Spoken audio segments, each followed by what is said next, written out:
When you look at a map of the Middle East, you see countries, borders, flags, governments. You see Saudi Arabia, Iran, Israel, Iraq, Syria, Yemen, the Emirates. You see nation-states with sovereignty, with leaders who make decisions, with populations who have destinies tied to the land beneath their feet. That map is a lie, not the geography. The geography is real. But the suggestion that these colored shapes represent independent power is perhaps the greatest deception in modern geopolitics. The Middle East is not owned by the people who live there. It hasn't been for over a century. The borders were drawn by foreign powers. The governments were installed, removed, and reinstalled by foreign powers. The resources beneath the sand flow to destinations determined by foreign powers. The wars that kill the people who live there serve agendas designed by foreign powers. Ownership isn't about flags. Ownership is about control. Control of resources. Control of trade routes. Control of financial systems. Control of information. Over the next 16 minutes, I'm going to dismantle 15 lies about who really owns the Middle East. Not who governs it. Not who lives there. Who owns it. Who extracts from it. Who decides its future. By the end, you'll never look at that map the same way again. Subscribe now. This changes everything you think you know about the most contested region on Earth. Lie number 1. Middle Eastern nations are sovereign states that control their own destinies.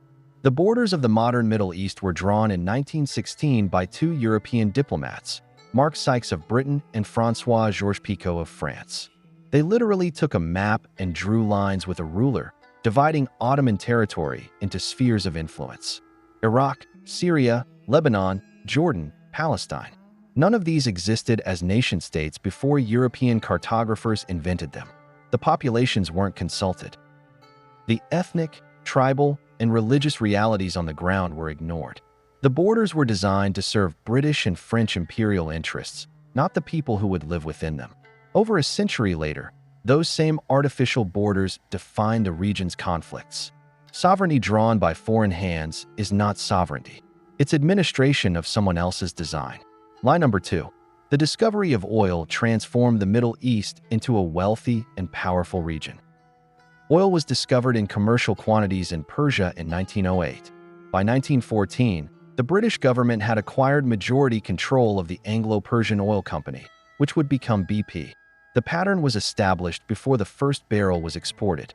Western companies extracted the oil. Western banks financed the operations. Western consumers purchased the product. Middle Eastern populations received a fraction of the proceeds, paid to ruling families who maintained power through Western support. The transformation wasn't from poverty to wealth. It was from poverty to extraction. The wealth existed briefly in the region before flowing outward to London, New York, Houston, and Geneva. Oil didn't make the Middle East powerful. Oil made the Middle East valuable to powerful people who lived elsewhere. Lie number 3. OPEC gives Middle Eastern nations control over global oil markets. OPEC was founded in 1960 as an attempt by oil-producing nations to gain leverage over pricing and production. For a brief moment in 1973, the oil embargo seemed to demonstrate this power. Prices quadrupled. Western economies reeled. The narrative of Middle Eastern oil power was born. But examine what followed. The Petrodollar system, established in 1974, required Saudi Arabia to price oil exclusively in US dollars and invest surplus revenues in American Treasury bonds. In exchange, the United States guaranteed Saudi security. OPEC didn't gain control of oil markets. OPEC became integrated into an American-dominated financial system. Every barrel of oil sold reinforces dollar hegemony. Every surplus petrodollar flows back to Wall Street. The appearance of power masked the reality of incorporation. Lie number 4. Gulf monarchies are independent nations pursuing their own interests. Saudi Arabia, the UAE, Kuwait, Bahrain, Qatar. Each maintains the appearance of sovereignty. Each has a flag, a seat at the United Nations, a ruling family that makes decisions. Each is also host to American military installations. Each purchases tens of billions in American weapons annually. Each invests hundreds of billions in Western financial markets, real estate, and corporations. The ruling families survive because external powers guarantee their survival. The moment that guarantee is withdrawn, As the Shah of Iran discovered in 1979, the facade of power collapses. These aren't independent nations. They're client states whose independence extends exactly as far as their patrons permit. The palaces and the luxury conceal a fundamental dependency that shapes every policy decision. Line number 5. Israel is a small nation defending itself against hostile neighbors. Israel receives approximately $3.8 billion in American military aid annually. It possesses an undeclared nuclear arsenal estimated between 80 and 400 warheads. It maintains the most technologically advanced military in the region. It has defeated every Arab coalition that has challenged it. It occupies territories beyond its recognized borders. Israel is not a small nation defending itself. Israel is a regional superpower backed by the global superpower.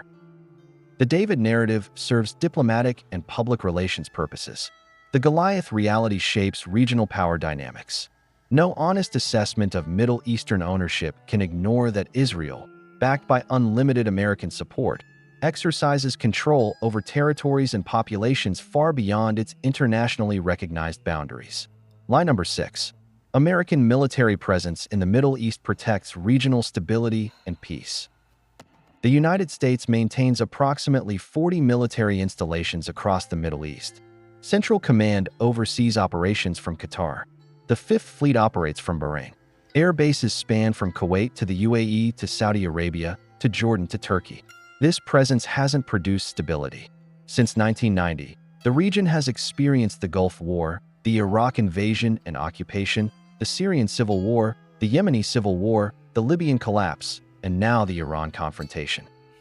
American military presence doesn't prevent wars. It enables certain wars while preventing others. It protects certain regimes while targeting others. Stability for American interests is not stability for the region. The constant warfare is a feature of the system, not a failure of it. Line number 7. Middle Eastern oil wealth benefits Middle Eastern populations. The combined GDP of all Middle Eastern nations is approximately $3.5 trillion. The combined sovereign wealth funds of Gulf states exceed $3 trillion. Where is this money invested? London real estate, Manhattan skyscrapers, European football clubs, Silicon Valley startups, Wall Street financial instruments. Middle Eastern wealth doesn't stay in the Middle East. It flows to Western financial centers where it's managed by Western banks, invested in Western assets, and generates returns that compound in Western economies.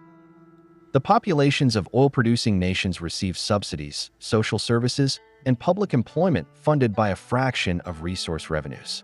The majority flows outward. This is extraction with local benefits, not local ownership with external investment.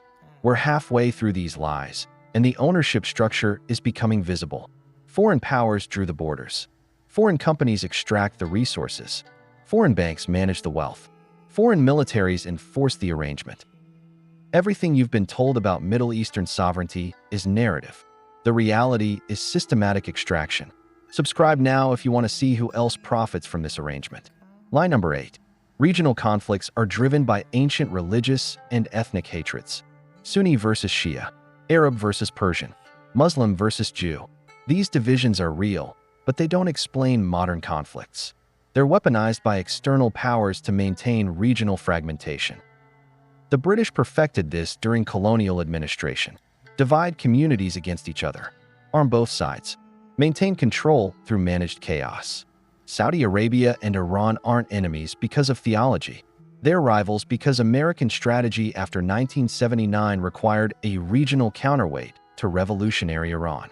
Saudi religious conservatism was useful then, so it was supported. Ancient hatreds didn't create this conflict. Cold War strategy and its aftermath did. The religious framing obscures the geopolitical engineering. Line number 9. Arms sales to the Middle East are defensive measures that maintain regional balance. The Middle East is the world's largest arms market. Saudi Arabia is the world's largest weapons importer. The UAE is among the top 5. These purchases don't create balance. They create dependency. Weapons require maintenance, training, ammunition, upgrades, and spare parts. Each sale creates decades of follow-on revenue. Each system requires American technicians, American contractors, American oversight to function. Selling weapons isn't transferring power. It's creating permanent dependency relationships disguised as capability transfer. The nations buying these weapons cannot operate them independently. They cannot manufacture ammunition. They cannot maintain complex systems. The appearance of military power masks the reality of military dependency. Lie number 10. International institutions treat Middle Eastern nations as equal sovereign members. The United Nations Security Council has 5 permanent members with veto power. None are Middle Eastern. The International Monetary Fund and World Bank weight voting power by financial contribution. Western nations dominate. The World Trade Organization, the Bank for International Settlements, the Financial Action Task Force. All are headquartered in Western cities, staffed predominantly by Western officials, operating according to frameworks established by Western powers. Middle Eastern nations participate in these institutions. They do not control them. When international law conflicts with Western interests, international law is ignored. When international institutions conflict with Western priorities, they're circumvented. Equality exists on paper. Power exists in practice. Lie number 11. The petrodollar system is simply a practical arrangement for international trade. In 1974, following the oil embargo, the United States negotiated a secret agreement with Saudi Arabia. Oil would be priced exclusively in dollars. Saudi surplus revenues would be invested in U.S. Treasury bonds. In exchange, the United States would guarantee Saudi security. This arrangement forces every oil-importing nation to maintain dollar reserves. It creates permanent global demand for American currency. It allows the United States to finance deficits that would collapse any other economy. The petrodollar isn't practical. It's imperial. It transfers wealth from every oil-importing nation to the United States through currency mechanics invisible to most observers. The Middle East doesn't just supply oil. It enforces the financial system that maintains American global dominance. Lie number 12. Middle Eastern sovereign wealth funds represent regional financial power. Abu Dhabi Investment Authority manages over $900 billion. Saudi Public Investment Fund manages over $700 billion. Qatar Investment Authority over $500 billion. Kuwait Investment Authority over $800 billion. These are enormous sums. Where are they invested? Citigroup, Barclays, Glencore, Uber, SoftBank, Manchester City, the Chrysler Building, Western corporations, Western real estate, Western financial instruments. These funds are managed by Western-trained executives using Western financial frameworks, investing in Western assets. The wealth is nominally Middle Eastern. The benefit compounds in Western economies. When these funds need liquidity, they sell to Western buyers. When they need advice, they hire Western consultants. Financial power requires financial infrastructure. The infrastructure is Western. Lie number 13. The war on terror is about protecting populations from extremist violence. The global war on terror has cost over $8 trillion since 2001. It has resulted in approximately 900,000 deaths and 38 million displaced people. Terrorism in the Middle East has increased, not decreased, since the war began. ISIS emerged from the chaos of occupied Iraq. Al-Qaeda franchises spread across Yemen, Syria, Libya, and the Sahel.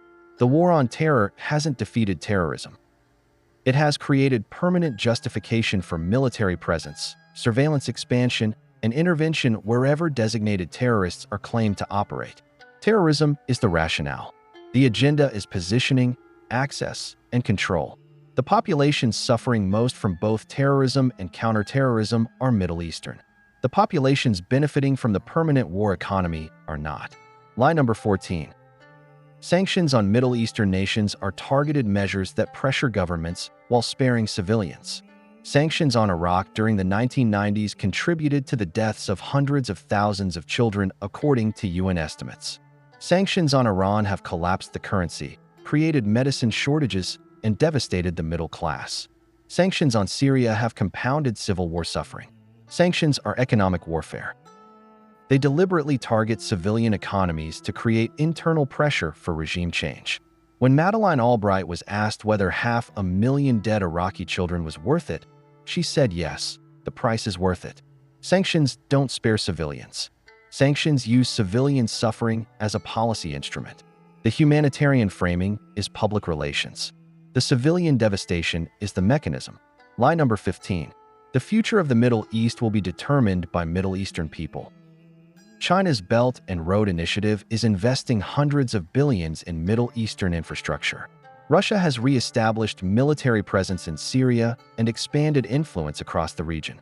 India imports more Middle Eastern oil than any Western nation. The competition for Middle Eastern resources and routes is intensifying, not diminishing. New powers are entering an arena long dominated by Western interests. But the fundamental dynamic remains unchanged. External powers compete for access, influence, and extraction rights. Middle Eastern populations remain subjects of this competition, not participants in it. The players are changing. The game is not. Ownership will transfer, perhaps, from one set of external powers to another. It will not transfer to the people who live there. 15 lies. Each one a pillar of the narrative that makes external control of the Middle East seem natural, inevitable, and even benevolent. The truth is simpler and darker.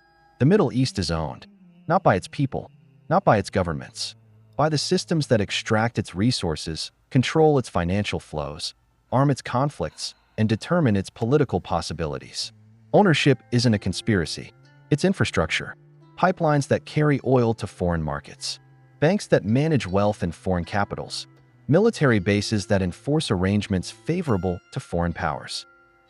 Institutions that write rules serving foreign interests. Media narratives that justify foreign intervention. The map shows countries.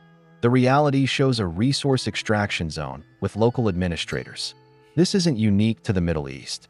Similar dynamics operate in Africa, Latin America, and parts of Asia. The global system is designed for extraction from periphery to center.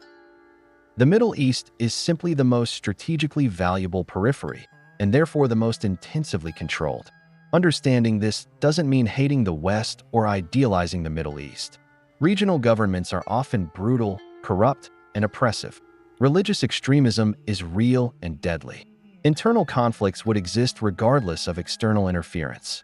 These problems are genuine, but they exist within a context of external control that shapes every possible outcome. Problems that might be solved through regional cooperation remain unsolved because fragmentation serves external interests. Resources that might fund development flow outward instead. Governments that might reform face removal if reform threatens extraction arrangements. The question isn't whether Middle Eastern governments are good or bad. The question is whether Middle Eastern people will ever have the opportunity to determine their own future. That opportunity requires dismantling the ownership structure I've just described. The borders, the financial systems, the military arrangements, the institutional frameworks, all of it, which is precisely why it's never discussed in mainstream coverage. The narrative focuses on symptoms: terrorism, conflict, authoritarianism, refugees. Each symptom is treated as a separate problem requiring external intervention to solve. The cause, the ownership structure itself, remains invisible. Now you see it. You can't unsee it. Every headline about the Middle East will now appear differently to you. Every map will show not just countries, but control systems. Every conflict will reveal not just combatants, but beneficiaries. That visibility is the first step towards something different. Subscribe if you want to keep seeing. Share this with someone still looking at the map instead of the ownership structure. And understand that attention itself is resistance against systems that depend on your blindness. They drew the borders. They control the resources. They manage the wealth. They arm the conflicts. They write the narratives. But they don't own your perception. Not anymore.